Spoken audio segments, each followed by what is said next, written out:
morning here, and look where we are. We're in the heart of the health of the city of San Diego.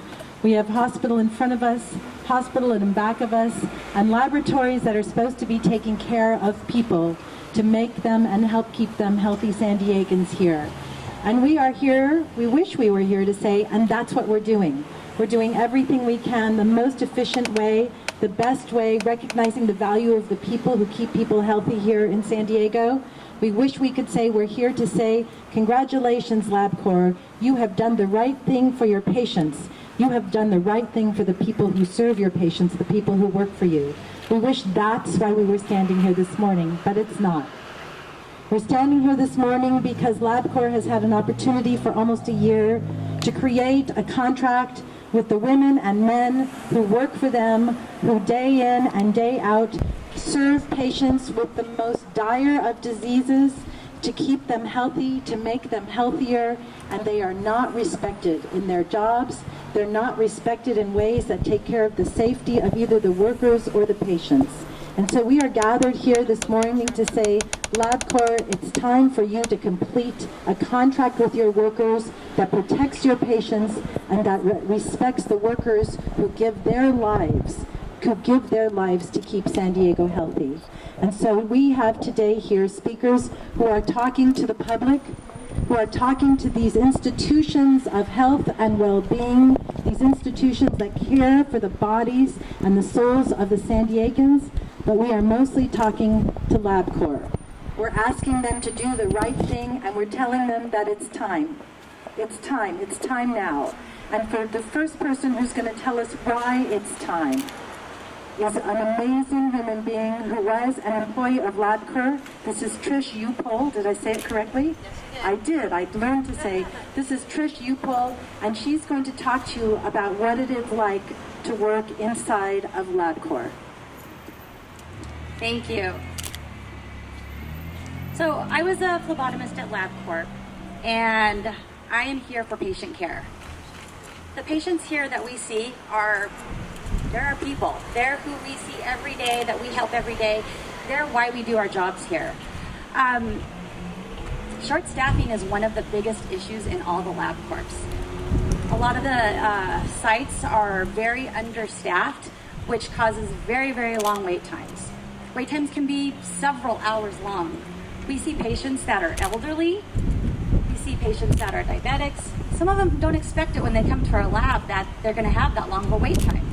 They get there in hopes that they're going to make their next appointment for the day. And it doesn't always happen. A lot of our labs are so understaffed, we have only a few phlebotomists there to see hundreds of patients. Several times in the first half hour, 30 patients check in. With 2 or 3 phlebotomists there to help them, it's pretty much impossible. We try to accommodate everybody as much as possible if we can. But because we are so rushed and we have to draw a certain amount of patients per 12 to 15 minutes, it makes it very hard to not have any errors. So we do have to look over our papers for date of births, for names right, doctor's accounts right, several things that we have to look over. And sometimes when these phlebotomists are rushed, they miss things. Some of these things are such importance to the patients, just by possibly the spelling of a name. There's several John Smiths and Maria Garcias. If we get, say, their date of birth wrong, there's a lot of John Smiths out there that have a different date of birth. If we get the doctor's account number wrong, it could be off by just one number, and their information gets sent to another doctor. And because these phlebotomists are so pressured to get patients in and out so fast, a lot of times errors are made. Not anything that they want to happen. They want the best patient care. And they're asking that if they can be staffed with the appropriate amount of time, then they can actually spend more time with the patient, making sure their information is correct. And not only that, but when we first meet a patient, one of our first jobs is to keep them calm and to make them relax because they're getting the blood drawn done. A lot of people don't like needles. And because we don't have the time, we're actually told, you need to quit the talking because you need to get a job done, and there's a long wait out there. So some people are actually even reprimanded that not to talk so much. That kind of makes it hard when there's someone in there to get their blood drawn and, can't really calm them down or anything. We just got to pull that needle out and stick it right in their arm. So I'm here today to tell LabCorp to staff these sites better so we can have less errors, so we can take more time for our patients, for patient care, and just overall make the work environment for phlebotomists better. We are the first face that you see when you walk in the door. And I would like to see a happy, smiley face, not someone that's stressed and just worked so hard that they're just not happy. Tell us what happens when you have an unusual patient, like a baby or an elderly. Well, we're supposed to draw a patient every 12 to 15 minutes. And a lot of times that can happen. We have pediatrics that we do. We have people that have hard veins. I know there's a few of you out there that it takes a little bit of time to get your blood. You know, someone was telling me earlier they had rolling veins. Sometimes it just takes a little extra time. We might have someone that faints. A lot of teenagers are so scared they come in and they faint. So because that happens, we're not able to get the appropriate amount of patients in like the supervisors want us to. And we're responsible for something they call wait time, where we have to make a certain percent of a wait time. If we don't, our supervisor will be calling us on the phone saying, what happened? You know, why is the wait time so long? So it puts a lot of pressure on the phlebotomist to keep that up. Some actually sites only have one phlebotomist there. And if that's not no patient safety, then I don't know what is, because sometimes it's really hard to get a little newborn baby. You need someone to hold the baby. I mean, we'll have the parents hold them, we'll have a mom hold them, but sometimes the minute the baby starts crying, the mom will release the baby. So it can be dangerous for the phlebotomist, and it can be dangerous for the baby. So one person at a site, we sometimes have patients that are mentally ill, and we're there by ourselves having to take care of the patient. They're afraid, and sometimes we're afraid. So having one person, one phlebotomist in a site, to me, is very, very unsafe. You're welcome. I'm just here. Come on, LabCorp, you guys can do the right thing. Staff these sites so we can give better patient care to patients, and also to make the work environment for our phlebotomists better. Wow, right? Sometimes we need people to really tell the truth, and Trish has told us the truth. I know we'll have questions for Trish in a few moments, because she is truly an expert and has so much to say about what it's like to try to give the best patient care under really challenging circumstances. Michael Jackson from UCSD, come and talk to us. Thank you very much, Rabbi Lori. Thank you for that amazing introduction. And those of us that know Rabbi Lori, she not only pays it forward, but she prays it forward. And when she shows up and sends those prayers out, they will be answered. And the answer that we're looking for is a contract for LabCorp.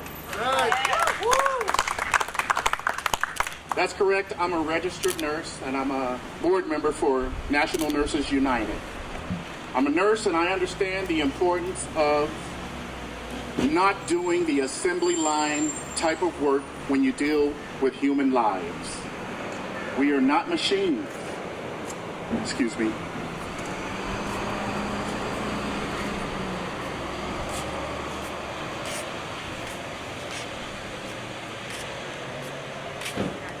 As I said, we are not machines, or neither are the human lives that we deal with on a daily basis machines. Toyota the healthcare way, doing this lean with healthcare, creates an unsafe situation, whereas Trish says, you're speeding up the work, which leads to mistakes. Healthcare providers out in the community depend on accurate, valid lab results.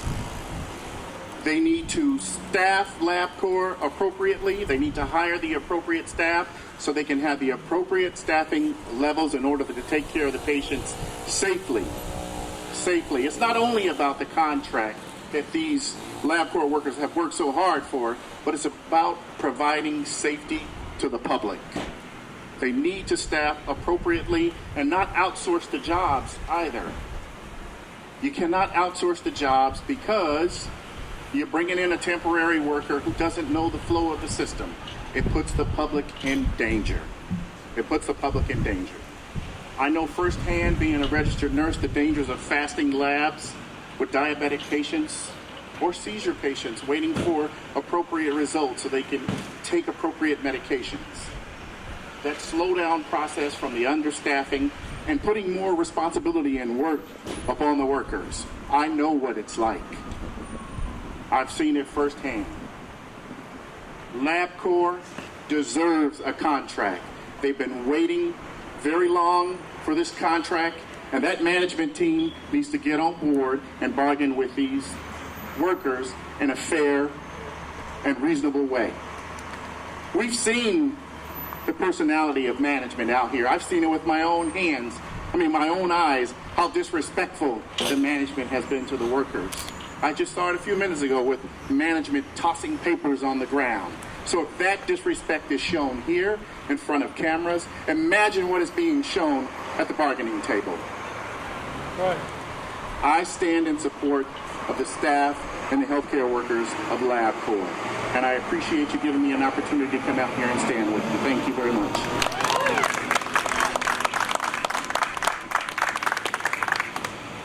So you know things are important when our civic leaders come and say, it's time to get things done. We have here today City Councilman Todd Gloria, who stands beside workers because he cares about working people and he cares about the health and well-being of the people in all of San Diego. He cares that we are healthy and well cared for, and he wants to tell that to LabCorp too.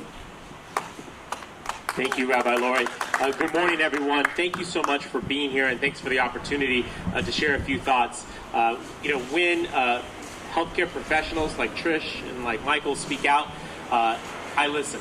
And I think that every San Diegan would listen when healthcare professionals are raising a red flag and really asking us to hear their voices and to take action. I think that we all can acknowledge that healthcare is everything, right? Our health is everything. If you're fortunate enough to have good health, maybe you can take it for granted. But if ever you have an instance where you're not in the best of health, you appreciate our healthcare professionals. And I guess that's why I wanted to be here to say that I've heard these folks and I am concerned. And I think that any San Diego would be concerned when you hear these kinds of comments. And I think that it's really important for management to listen to workers. Over at the city, we have about 10,000 employees. And I can tell you that some of our very best successes, our most innovative solutions, are usually those that come straight from the folks who are doing the work out in the communities. And so I've learned that over a lot of years now. And so when workers say something, I think it's worth listening to. So we have healthcare professionals raising red flags. We have workers saying that there are problems that must be addressed. And I think that what I've heard to date from the workers is that they have not had a positive reception from LabCorp. So I hope that would change. I say that as someone who understands the value of a management-employee relationship. I hope that LabCorp will listen to these workers and not just listen, but take action. Action is so necessary here. As was mentioned, when patients who are coming in these front doors are in need, they need to get first-class care. We're in the United States, right? People deserve just that much, and I think these professionals are capable of doing it when given the right resources and given the opportunity to do so. So to LabCorp, I'd say, I'm watching this very, very closely. This is my council district. These are my constituents. And I don't think it's just me. I think there are many civic leaders, other elected officials who know about this situation and who are also watching it closely. So collectively, let's hope that our voices are heard, that the professionals are listened to, and that healthcare is prioritized. Healthcare is everything, and it starts with making some progress here on this issue. I hope LabCorp will take action, and I want to thank every worker who speaks out. I know it's not often easy to do. I truly respect it, and that's why I'm here today. Thank you all very, very much.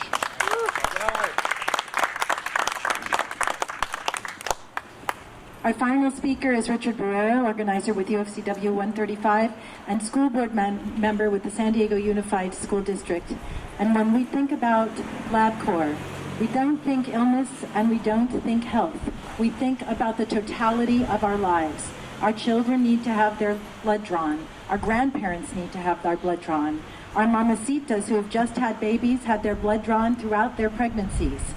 These are services that every one of us who have health care, with the privilege of having health care, need to keep ourselves healthy and the well-being. And so Richard is speaking about the details of what's happening in this situation here, but he also represents the aspiration of every parent to keep their children healthy and to have access to the best laboratory procedures when their children and they themselves need it. Thank you, Rabbi. Yeah, I'll just start out as a member of the school board, where we serve 130,000 students in the city of San Diego. We know how important it is that families in our communities get the health care that they deserve. And when we have, just this morning at another facility, we had students who were applying for summer jobs denied the ability to come in and have their blood drawn because of understaffing at that facility. We can't continue to have that kind of issue going on here in our community, where families and young people who need to move forward are prevented from having their blood drawn because of understaffing. Look, here's what the situation is. A year ago, the first group of workers at LabCorp came together, organized, so that they could sit across the table as equals with LabCorp management and solve these problems of understaffing and solve problems of the working conditions that LabCorp employees have been dealing with. It's been a year, and yet LabCorp continues to refuse some of the most basic solutions that the employees are putting across the table. LabCorp has been not coming to the table, not bargaining in good faith, and has refused to even listen to the solutions, as Councilmember Gloria talked about, that are coming straight from the employees about how to make sure that patients are adequately cared for.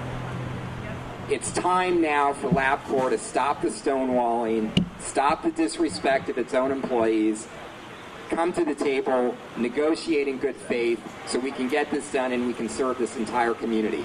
We call on the entire community to reach out and make your voice heard to LabCorp that it's time to stop the delay tactics and bargain in good faith. LabCorp employees like Trish, you know that you've got the support of 14,000 other workers here with UFCW Local 135, tens of thousands of other UFCW workers here in Southern California, and by the way, about 200,000 workers with the San Diego and Imperial Counties Labor Council. You've got the support of the entire community. We're going to be with you every step of the way to make sure that LabCorp does the right thing. So before we conclude, we have only one question, and it's what do we want? Contract! And when do we want it? Now! Let's say it one more time. What do we want? Contract! And when do we want it? Now! And if anybody would like to ask questions, particularly of Trish, please feel free to do so.